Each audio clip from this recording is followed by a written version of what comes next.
Hey guys, Blake Ritchie with Honey Creek Design Build, back at our Wellsburg renovation project, episode 3.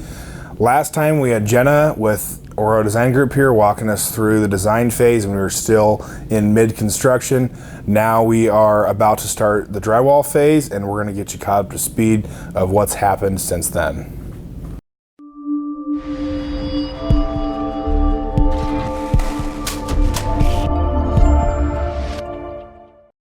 So we're standing in our master shower area. You might be wondering, what is this orange painted lumber? These are LSLs, laminated strand lumber is what that stands for. Different than LVL, which is laminated veneer lumber. So LSLs get their strength in the vertical, LVL gets their strength in the horizontal. So now we have this is an engineered product, man-made engineered product, which now means we have a perfect flat, plumb, true straight wall. So this is all in plane, only studs crowning or bowing. So now when we go to hang our wall substrate on this and tile to that, it just helps us in the long run and saves time for our tile installers. This is not a window, this is the in-wall niche for our shower. So we usually like to make these continuous in our border, but in this case we had a beam in the living room that we had to support. So we could not do that because we had to have this structural post in here. So now what we've done is we frame this oversized because we don't know our exact tile layouts yet. And so once the tile installer comes, we can now frame this in to perfectly line up our grout lines, and then we have a nice, still continuous, seamless look. And then we'll have some under cabinet style lighting in here as an accent light also.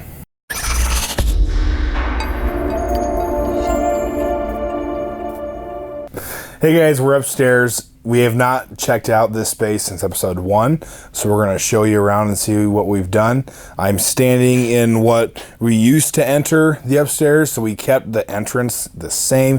We've just manipulated how we've gotten here. That was kind of key in designing this space and maintaining where we could enter for headroom purposes. So we've been talking about these dormers that we're gonna add to this space. And I feel like that's kind of hard to portray with these pictures. So you can see here the clear division of old to new. So this was once the old roof line of the house and the attic space. So I once couldn't stand where I'm standing right here. I would have hit my head. So we've added this dormer now and framed a 7-foot wall on the outside of the house to gain this head height in here to make this whole second story basically usable space. So since episode 2, we were still in construction phase and design phase. Now that we have this dormer exterior framed, we're then able to figure out our inside layout. We've now then roughed in all of our electrical and plumbing, some data, and then we have HVAC roughed in also. So we're now standing in the front dormer that we framed in, which is way bigger than we kind of anticipated. Once again, one of those things to reiterate from episode 2 of we don't know our full layout until it's demoed and framed in and what we have the space to work with. So now that we're here, so now we're at insulation phase. It was kind of another hurdle. How do we insulate this? We have vaulted ceiling here going to attic space, and it just makes hard transition. So we opted to spray foam tight to the underside of our roof deck with open cell spray foam, 1/2 pound spray foam, and then we sprayed on a vapor retardant membrane over the top of that. In our walls, we have to do a bib system. It's called blown in, which stands for blown in bag system. So what they do is they put up a netting over the wall, stapled tight, and they jab in their blow hose in dense pack fiberglass insulation and all the stud bays, and that really creates a nice airtight structure. It's not as airtight as spray foam, but we're in a cost difference here. So spray foam is going to be a little more expensive, and this bib system is going to be considerably cheaper. So from a budget standpoint and an overall bang for your buck, the bibs is kind of the way to go if you're trying to stay budget friendly. So it'll blow in tight around all your electrical boxes and plumbing and anything other that might be in your wall, that if you put a standard bat in that might have a void or just makes a hard place to insulate. So the benefit of that is here you can see an interior wall. This is just a sound wall. But if you can imagine this being our exterior wall, how these outlets are now have voids, and how those make a hard place to insulate with a standard bat piece of insulation, to where that bibs fills in all these little voids that are once hard to insulate.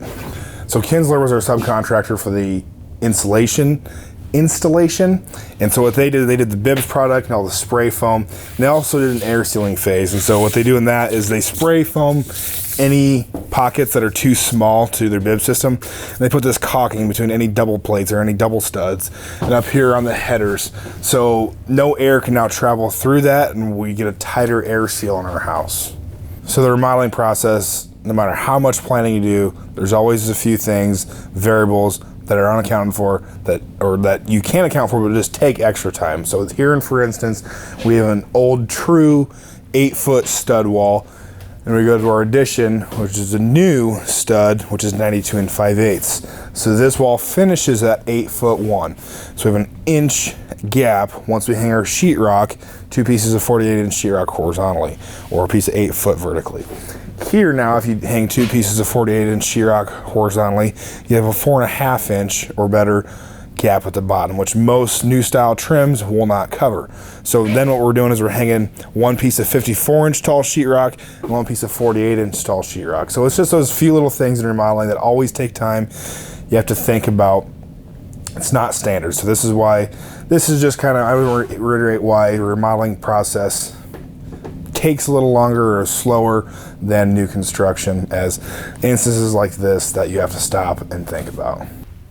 So originally we'd said we're going to keep all these existing windows in the house, and once we were in the process, I took measurements of all the windows and got them priced out, and I then so these are, so if we're going to replace these would be a custom size windows in most instances. Some weren't, but some are.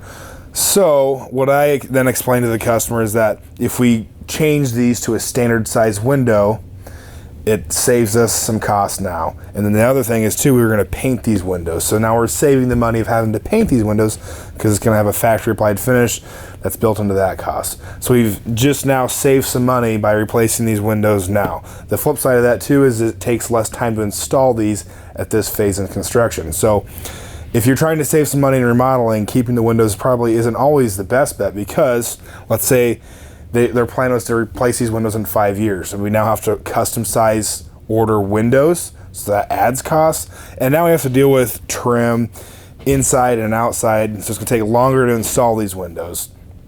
So it might cost you a little bit more up front during the first phase of construction, but it will save you money in the long run, because you're able to order nominal sized windows and spend less time installing those now.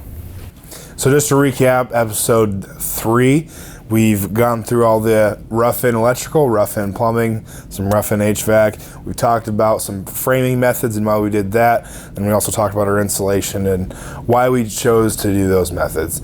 So now we're moving into the drywall phase. So next time we check in with you guys, drywall will be up, be textured, probably be painted, and we'll be talking about some trim and other finish methods and stuff like that. We'll also walk you around the outside, and we'll give you an update of some of the house, of what we framed, how aesthetically it looks, and then we'll show you some new products that we're using out on the siding and some other things there.